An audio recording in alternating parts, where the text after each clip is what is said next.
এ বিষয়ে বিস্তারিত জানাতে রাজধানীর মিন্টো রোডে ডিবি কার্যালয়ের সামনে থেকে যুক্ত আছেন সহকর্মী রাব্বি হোসেন। রাব্বি, জানাবেন কখন নাগাদ তাকে আদালতে তোলা হতে পারে, তিনটি দুর্নীতি মামলার বিষয়ে কি কি তথ্য রয়েছে?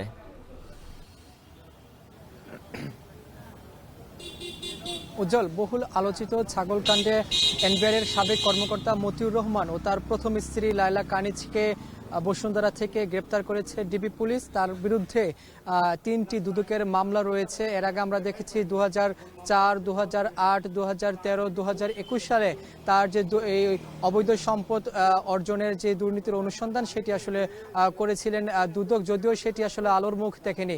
তবে 5ই আগস্টের পর আমরা দেখেছি যে এই বছর অর্থাৎ 2025 সালের 6 জানুয়ারি তার বিরুদ্ধে তিনটি পৃথক মামলা করে দুদক। 124 কোটি টাকা অবৈধ সম্পদ অর্জন ও তথ্য গোপনের মামলা তার বিরুদ্ধে করেছিলেন দুদক। তবে সেই মামলাই তাকে আজকে আসলে গ্রেপ্তার করা হয়েছে। এখানে আমরা দেখেছি সকালে দুদকের কর্মকর্তারা এসেছিলেন ডিবি কার্যালয়ে এবং তাকে কিছুক্ষণের মধ্যে আসলে আদালতে তোলা হবে। তিনি এখন তার স্ত্রী সহ দুদক কার্যালয়ে রয়েছেন। এবং এছাড়া আমরা দেখেছি যে দুদক আসলে তার বিরুদ্ধে বিভিন্ন সময় নানা অভিযোগের পরিপ্রেক্ষিতে তার বিরুদ্ধে অনুসন্ধান শুরু করে এবং যখন এই বৈষম্য বিরোধী ছাত্র আন্দোলনের আগে ছাগলকাণ্ড দিয়ে আসলে আলোচনায় তিনি আসেন, এরপরই আসলে নড়েচড়ে বসে আবার দুদকের পক্ষ থেকে তার বিরুদ্ধে আবারও অনুসন্ধান শুরু করে এবং সেই অনুসন্ধানের পরিপ্রেক্ষিতে দেখা গেছে যে তিনি তার আত্মীয় স্বজন, তার শ্যালক শ্যালিকা সহ সবার বিরুদ্ধে আসলে অভিযোগ রয়েছে, অনিয়মের অভিযোগ রয়েছে এবং 124 কোটি টাকা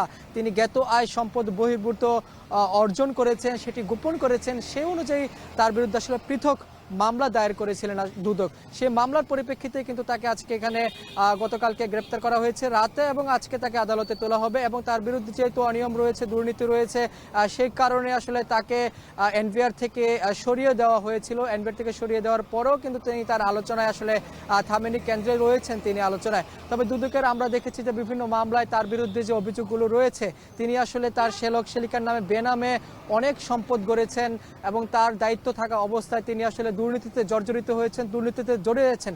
যদিও তার বিরুদ্ধে 4 বার অনুসন্ধান নেমেছিল দুদক, বিশেষ করে 2004-এ দেখেছি, 2008, 2013, 2021 4 বারে অনুসন্ধান শুরু করলেও সেটি আসলে আলোর মুখ দেখেনি, অনুসন্ধান শেষ হয়নি। তাকে অনুসন্ধানে তার দুর্নীতির অভিযোগ সেটি আসলে প্রমাণ করতে পারেনি দুদক, যার কারণে সেই 4 বার আসলে তার দুর্নীতির অভিযোগ বা দুর্নীতির যে অনুসন্ধান সেটি আসলে থেমে গেছে।